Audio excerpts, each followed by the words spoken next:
We were the first in Great Britain to seek parliamentary powers. I think it was 1878 when parliamentary powers were granted under a Blackpool Act.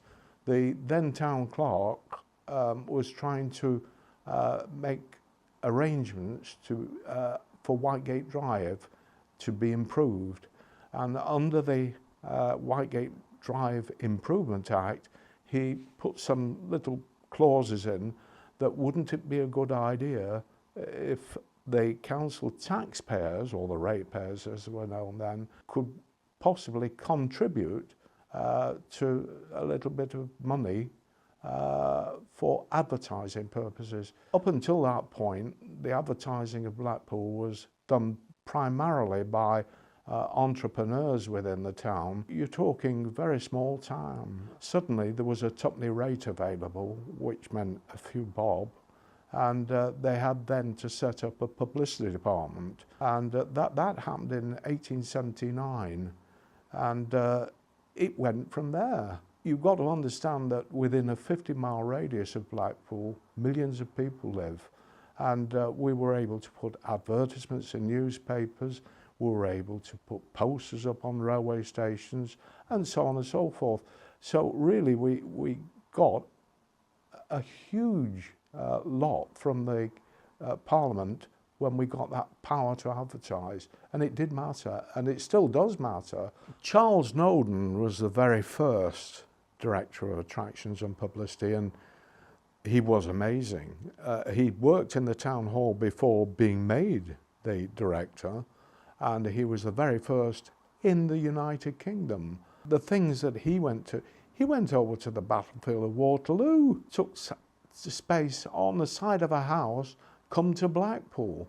Now that was overseas advertising, and he invented it. Probably one of the most revered names in tourism was a man called William Foster. And William Foster did many years before the war, and retired in 1952, but he brought with him most of the conferences. He realised that people don't dance within the Empress Ballroom in the months of February, March, April, May, and that there was a lot of space there where really you should be making money and making hay out of it. And he went out and got most of the major conferences that Blackpool's had. We became the biggest conference centre in the UK at one time. Harry Porter, he trained me, and for my money, he was one of the best.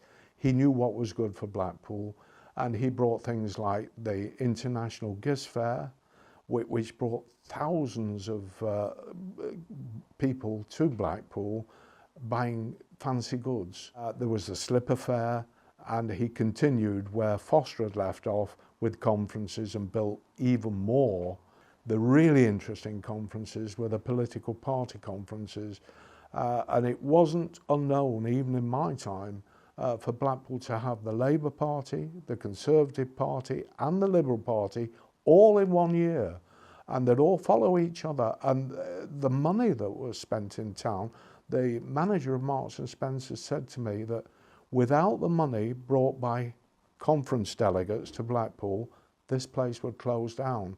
Blackpool became known as the University of Tourism, and a lot of my colleagues before me went to other resorts because they were sought out. The Blackpool seemed to know what they're doing. They put good advertisements in newspapers, and at one time I think 6 old Blackpool attractions and publicity department members of staff worked for other resorts as directors. So we did very well.